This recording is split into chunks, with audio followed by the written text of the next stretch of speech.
Bonjour et bienvenue sur notre chaîne intitulée Un jour, un verset, un message. Vous aimez la parole de Dieu, vous appréciez notre travail. Merci de vous abonner afin de soutenir notre page. Merci d'encourager notre travail de sorte qu'il puisse bénir une multitude de personnes. Que Dieu vous bénisse. Notre passage de ce jour est tiré du livre d'Éphésiens, chapitre 5, verset 28. La Bible nous dit: c'est ainsi que les maris doivent aimer leurs femmes comme leur propre corps. Celui qui aime sa femme s'aime lui-même. Dans le passage d'aujourd'hui, notre Dieu parle aux maris. Le Seigneur demande aux maris d'aimer leurs femmes comme leur propre corps, de les aimer comme eux-mêmes. À travers le passage d'hier, qui était le livre d'Éphésiens, chapitre 5, verset 26, nous avons vu que Dieu demande au mari de sanctifier sa femme par la parole après l'avoir purifiée par le baptême d'eau. Nous avons dit que l'homme doit veiller à ce que sa femme garde son cœur pur, qu'il doit veiller à ce qu'elle s'éloigne du péché et qu'elle demeure sur le chemin du Seigneur. Nous avons vu que la responsabilité de l'homme est grande et qu'il doit former sa femme par rapport à la mission qui est la sienne, à la mission que Dieu lui a confiée en tant que mari. Nous avons vu que l'homme est le gardien de sa femme spirituellement et qu'il doit donc veiller à ce qu'elle ne s'éloigne pas du tout du chemin du Seigneur. Il est celui qui va aider sa femme à grandir dans les choses de Dieu, à devenir cette femme sainte. Et la femme doit donc devenir un modèle pour la société afin d'amener les personnes qui ne connaissent pas encore Dieu à se donner à Dieu, à se convertir, à connaître ce Dieu à travers elle. Nous avons dit que le mariage est au-delà de l'histoire d'amour entre l'homme et la femme, mais qu'il est une institution qui va servir à ce que les desseins de Dieu puissent s'accomplir sur la terre. Dans le texte d'aujourd'hui, nous sommes toujours dans le livre d'Éphésiens, cette lettre de l'apôtre Paul que l'apôtre Paul a adressée aux Éphésiens, aux chrétiens nouveaux convertis d'Éphèse, qui rencontraient plusieurs problèmes qui étaient liés à l'unité de l'Église, qui étaient liés à des problèmes à l'antagonisme entre les communautés juives et celles païennes, qui étaient liés au contraste entre le mode de vie des chrétiens et celui des païens. Cette lettre de Paul qui traite de plusieurs points importants qui sont l'Église, comme le temple saint, l'homme parfait, l'épouse de Christ qui est l'Église, qui traite de la plénitude du Christ, de Christ ou encore du corps du Christ dont Christ lui-même est la tête, qui nous parle également de la question de la fin des temps. Aujourd'hui, notre Dieu s'adresse de nouveau à l'homme, il s'adresse de nouveau au mari. Le Seigneur demande au mari d'aimer sa femme comme son propre corps. Le Seigneur demande à l'homme de prendre soin de l'aspect physique de sa femme, de prendre soin des besoins physiques, mentaux de sa femme. Hier, nous avons parlé de l'aspect spirituel de l'amour que le mari doit manifester à sa femme. Aujourd'hui, nous allons parler de prendre soin du corps de la femme, de prendre soin de l'état mental de la femme. En effet, lorsque l'homme et la femme se marient et que le mariage est consommé, les deux conjoints deviennent un seul corps. La Bible nous dit dans le livre de 1 Corinthiens, chapitre 6, verset 16, ceci: « Ne savez-vous pas que celui qui s'attache à la prostituée est un seul corps avec elle? Car, est-il dit, les deux deviendront une seule chair. » Et le verset 17 de ce même passage de 1 Corinthiens chapitre 6 nous dit ceci: « Mais celui qui s'attache au Seigneur est avec lui un seul esprit. » Il y a un mystère dans le fait de s'attacher. Lorsque les deux personnes s'unissent, notamment sexuellement, ils deviennent un seul corps. Ils échangent plusieurs choses invisibles à l'œil nu, mais qui spirituellement ont du sens, ont de l'importance. Parce que l'acte sexuel est au-delà d'un acte physique, est au-delà de deux corps qui s'unissent. C'est un acte qui agit au niveau de l'âme et au niveau du corps. Et c'est la raison pour laquelle le Seigneur nous met en garde. C'est pourquoi le Seigneur nous dit que nous ne devons pas nous unir à quelqu'un d'autre que notre conjoint, que notre mari ou notre femme. Les deux conjoints deviennent donc un seul corps, une seule personne. Devant Dieu, les deux conjoints sont donc un seul corps. Il y a une distinction entre le corps et la chair. Le corps est notre enveloppe charnelle qui contient nos membres.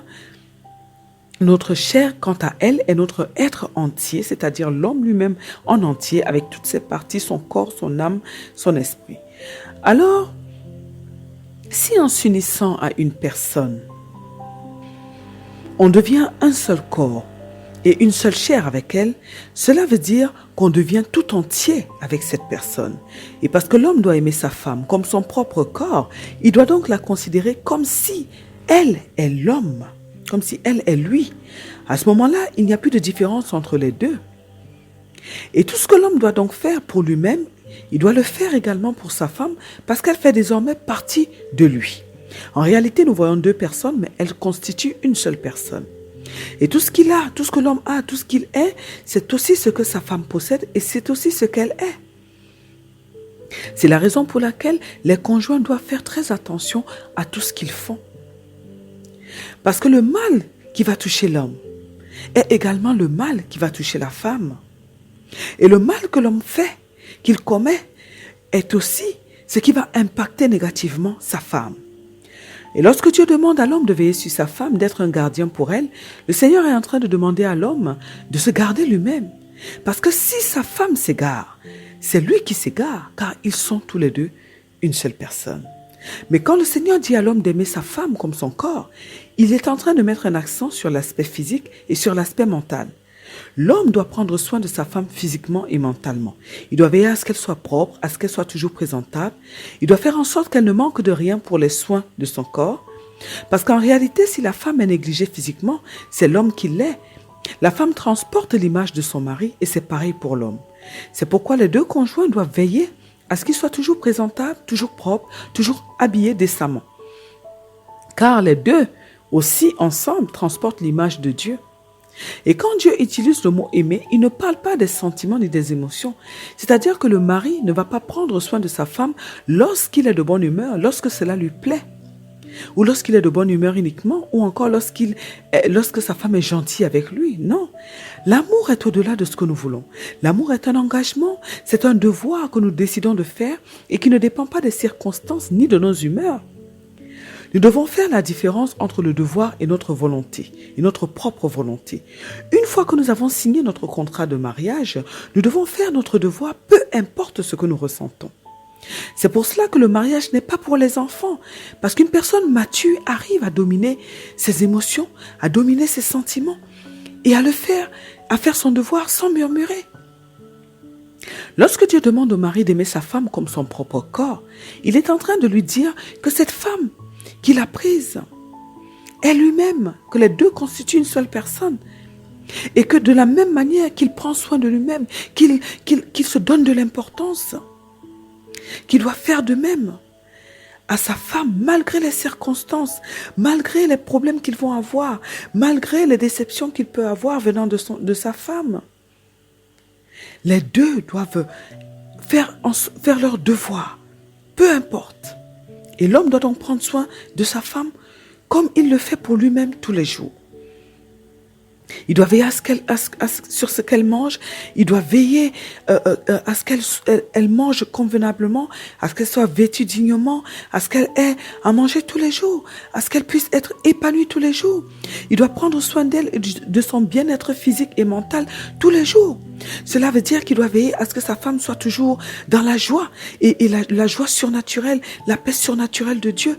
Il doit veiller à ce qu'elle ait un équilibre mental. Que ce soit une personne épanouie mentalement, une personne qui a des pensées agréables. Il doit travailler sur son âme, aider sa femme à travailler sur son âme tout le temps. C'est un devoir, et lorsqu'il s'agit du devoir, c'est comme un dû. C'est quelque chose qu'on doit à l'autre, c'est une dette qu'on a vis-à-vis de l'autre. Et à ce niveau, beaucoup de couples rencontrent des sérieux problèmes. Parce que dans beaucoup de couples, il y a des conjoints qui sont immatures. Et notamment en ce qui concerne leur intimité, les couples rencontrent des problèmes et beaucoup de couples se séparent. Parce que la femme et l'homme n'ont pas les mêmes besoins dans ce domaine. L'homme a besoin des rapports sexuels pour des raisons différentes de celles de la femme. La femme est plus dans un besoin de tendresse, un besoin de se sentir aimée par son mari. Tandis que l'homme, bien qu'étant dans la même démarche, lui a également besoin de libérer toute la pression qu'il a à cause de ses responsabilités. Alors certaines femmes qui ne sont pas matures ne comprennent pas que l'on puisse faire son devoir vis-à-vis de son mari en ce qui concerne leur intimité, sans avoir envie, par exemple, d'aller vers son mari. Et ce que nous devons comprendre à travers ce passage, c'est que Dieu demande au conjoint de faire cette différence entre ce que nous voulons et ce qui est de notre devoir. Lorsqu'il s'agit du foyer, lorsqu'il s'agit du couple, il y a des choses qui sont de l'ordre du devoir. Et une fois que notre conjoint constitue notre propre personne, alors tout ce que nous le faisons aussi à nous et pour nous. Si notre conjoint est épanoui, nous sommes épanouis. Parce que nous constituons une seule personne. Et si notre conjoint n'est pas épanoui, s'il est triste, nous sommes tristes. S'il est malheureux, nous sommes malheureux. S'il lui manque des choses, il nous manque des choses. Alors, lorsque nous lui donnons quelque chose, c'est à nous-mêmes que nous sommes en train de faire du bien. Nous ne vivons plus pour nous-mêmes, mais nous vivons pour nous deux. C'est pourquoi nous ne pouvons plus penser comme si nous sommes une seule personne. Nous ne pouvons plus penser simplement à ce qui nous arrange nous. Mais nous pensons à ce qui nous arrange, nous qui constituons une seule personne. Alors, mes bien-aimés dans le Seigneur Jésus-Christ, c'est très important de connaître ces choses avant de nous engager dans le mariage. Et si nous sommes déjà mariés et que nous n'avons pas encore la maturité nécessaire pour faire notre devoir, alors nous devons demander à Dieu de nous aider à devenir matures, de nous aider à faire notre devoir, quelles que soient les circonstances. Parce que le Seigneur nous dit que celui qui ne peut pas prendre soin de sa famille est pire qu'un infidèle. Dans le livre de 1 Timothée, chapitre 5, verset 8. Oui, la Bible nous dit si quelqu'un n'a pas soin des siens, et principalement de ceux de sa famille, il a renié la foi. Il est pire qu'un infidèle. Et le fait de prendre soin de sa famille, que l'on soit seul avec sa femme ou que l'on ait des enfants, c'est un devoir, c'est une dette qu'on leur doit. Et on doit faire ce devoir tous les jours de sa vie, sans exception, sans murmure, avec une grande joie, avec un grand engagement. Et Dieu est très sévère concernant ceux qui n'accomplissent pas leur devoir. Nous comprenons alors que le mariage n'est pas un jeu et que nous devons vraiment savoir dans quoi est-ce que nous nous engageons en décidant de contracter de signer le contrat de mariage, en décidant de donner notre parole à notre conjoint. C'est la raison pour laquelle un homme qui n'est pas encore responsable ne doit pas prendre une épouse. L'homme doit avoir le chez lui, il doit avoir un travail, il doit avoir tout ce qu'il faut pour prendre soin des siens, pour prendre soin de sa femme, pour prendre soin des futurs enfants qui vont arriver dans le foyer. Beaucoup d'hommes aujourd'hui se font entretenir par leurs femmes. Ce n'est pas du tout ce que notre Dieu nous demande. Il y a des choses que Dieu demande au mari et d'autres choses qu'il demande à la femme. Nous avons vu que c'est à la femme que Dieu a demandé de bâtir la maison. Mais c'est à l'homme que Dieu demande de prendre soin de la famille. La femme bâtit la maison en ce qu'elle est le rocher sur lequel s'appuient le mari et les enfants. Elle est le centre du foyer. Dieu lui a donné une capacité de multiplier tout ce qu'on lui donne. Elle est celle qui va gérer le foyer et qui va veiller à ce qu'il y ait de l'ordre au sein du foyer. Tandis que l'homme, lui, est le pourvoyeur. Il est celui qui veille sur la famille et sur l'équilibre spirituel et matériel, mental au sein de la famille. Chacun des conjoints a son rôle à jouer, a ses responsabilités propres et chacun doit donc faire son devoir comme il se doit, comme notre Dieu nous le demande. Dans le passage d'aujourd'hui, notre Dieu demande à l'homme de prendre soin de sa femme comme il le fait pour lui-même. L'homme ne doit donc pas être bien habillé, par exemple, pendant que sa femme porte des haillons. De même, il ne doit pas manger à l'extérieur et rentrer à la maison sans rien dans les mains parce qu'il n'y a rien à manger à la maison. C'est-à-dire, lui, il s'est rempli la panse, il est bien et sa femme manque de quoi manger. Il doit donner à sa femme ce qu'il se donne à lui-même. C'est très, très important. Nous avons compris à travers ce passage que notre devoir en tant que le devoir de l'homme, en tout cas, notre devoir en tant que mari et en tant que femme pour les femmes et mari pour les maris est très important. Nous avons compris que le mari doit traiter sa femme comme s'il s'agit de lui-même, qu'il doit prendre soin de ses moindres besoins physiques, moraux, comme il le fait pour lui-même. Alors c'est à nous de décider, de mettre la parole de notre Dieu en pratique. C'est à nous de faire la volonté de Dieu afin d'obéir à notre Dieu et qu'en retour, notre Dieu aussi soit fier de nous et qu'il puisse prendre soin de nous en tant que ses enfants. Alors, mes bien-aimés dans le Seigneur Jésus-Christ, prenons cette décision aujourd'hui de mettre la parole de Dieu en pratique et nous aurons certainement des mariages heureux et épanouis. Prions aujourd'hui afin que Dieu nous donne la capacité, qu'il donne la capacité aux maris d'aimer leurs épouses comme leur propre corps, qu'il donne la capacité aux maris de prendre soin de leurs épouses, de leurs femmes physiquement, mentalement. Et dans tous les domaines d'ailleurs.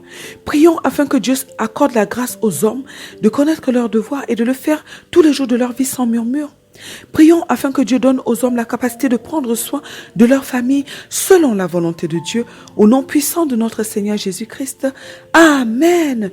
Que Dieu bénisse votre journée, que Dieu vous bénisse éternellement et à très bientôt sur notre chaîne. Un jour, un verset, un message.